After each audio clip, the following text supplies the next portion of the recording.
Jonathan Lee Richins investigates. Kouri Richins' brother thinks she is innocent. The brother of Kouri Richins, the mother of 3 who is facing murder charges for murdering her husband in Utah. He spoke outside the courtroom yesterday. There was a court hearing for Kouri Richins, and the brother's there in support of her.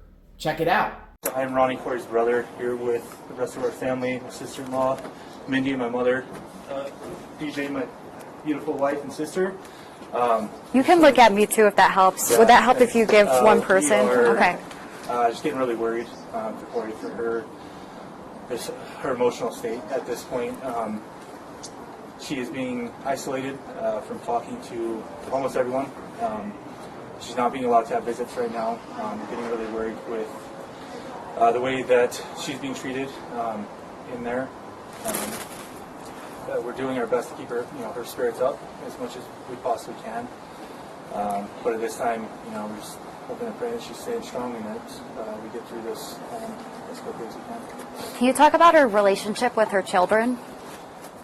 As of right now?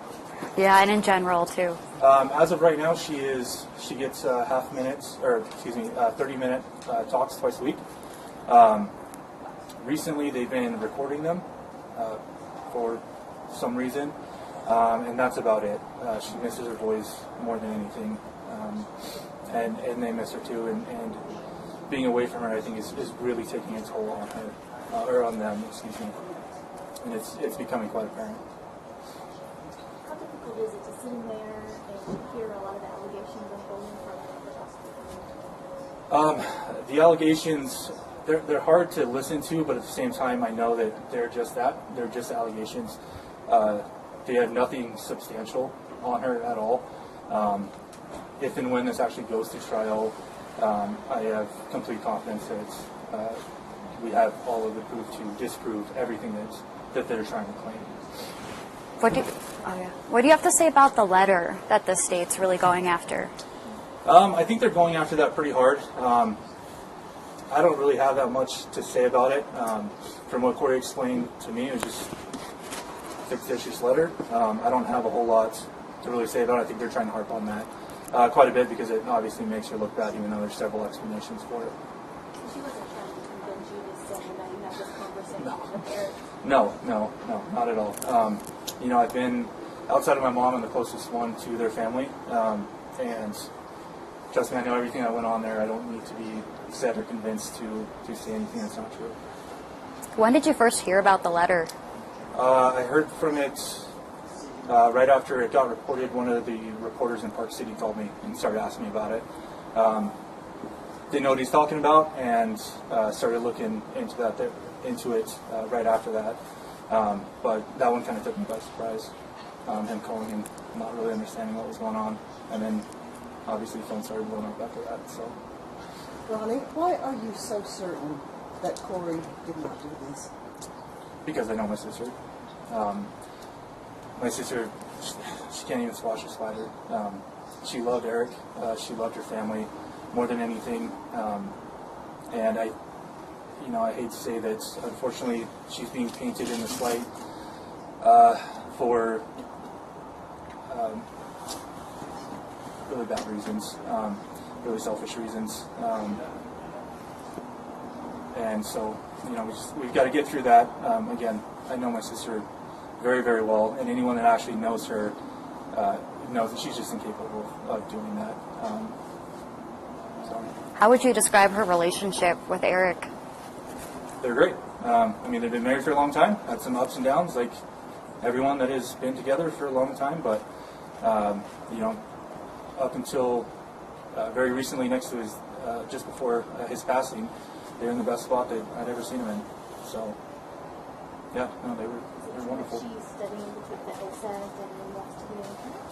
Yes, yeah, she knows what's happening to her is it's unfair, it's not right, and she wants to help defend anyone else being put into her situation unfairly.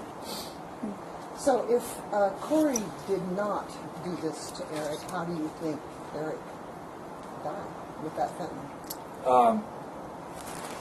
My thoughts on it is accidental overdose. that's my opinion. Could have been a number of things, but that seems to be the simplest answer to me, and that's typically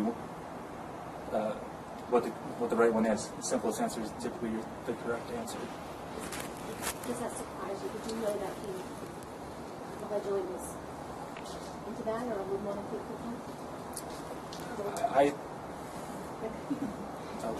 Sorry. There was a lot of talk today about kind of the public eye already trying this, coming up with a decision. Do you want to say anything about that? We're hearing from the family now for the first time. Yeah, as far as the case goes, I am 100% confident in how this is going to go. My biggest fear that we have is really finding a jury pool that hasn't already been taken by the prosecution. Do you think she can get a fair trial? I would find it very unlikely for her to do it in this county.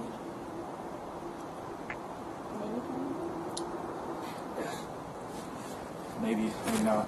Again, it's that is my biggest fear right now. Is that because of what has been put out by her by the prosecution, and typically the first thing that a lot of people hear is what they tend to believe. Unfortunately, there's been a lot negatively said about her, and we've got claims to counter literally everything they're trying to say, but that's not being put into the public eye yet because we're waiting for court. And so I think it would be difficult and an uphill battle, but I believe in the rule of law. I believe in our court system and our justice system, and I'm sure that we will find the jurors that we need that will take an impartial stance on this. How do you feel about today's decision with that and also the no contact being denied? I can't comment on that right now. Okay. How often do you talk to Kouri? Every day. Every day? Yeah, every day, a couple times a day. As much as I can, unless she's been thrown into lockdown, then of course I might get a few minutes a day with her. You said you knew the Richins family really well before all this, of course. Does it surprise you that they meet with No. No comment on that. you guys, how old is Kouri? She has her days. She tends to be in high school. She's got a lot of faith and a lot of trust in her attorneys, obviously, and we have the truth on our side. But obviously, some days are a lot harder than others. She misses her boys terribly, and her calling me, just bawling because she misses them is very, very difficult conversations, and they happen more than I would like them to happen, obviously. But she's saying as in good spirits as one could hope, given that she is behind bars when she hasn't done anything. What do you see as the biggest challenge moving forward for Kouri's case? As far as case goes and facts go, I don't see a problem. The biggest problem, again, that I feel that we're going to run into is a tainted jury pool.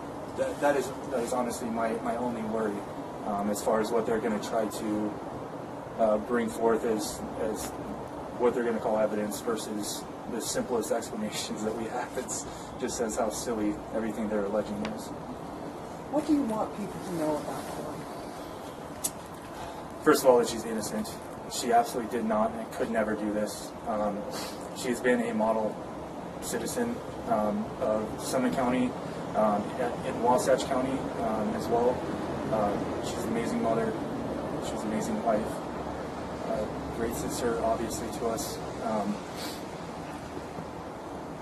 And it just breaks our heart that she's going through this, but I think that she's strong enough to get through it because she knows, again, the truth is on her side. So his name is Ronnie Darden, and he is the brother of Kouri Richins. Facing murder charges, the judge denied the defense motion to dismiss the case. The case is moving forward. What's your thoughts on the Kouri Richins case? Is she guilty or not guilty? It's always good to hear from family members, their perspective. And he right there, Ronnie, thinks she's innocent. Do you? Subscribe to my channel, hit the notification button. Covering this case, we will talk soon. Stay tuned.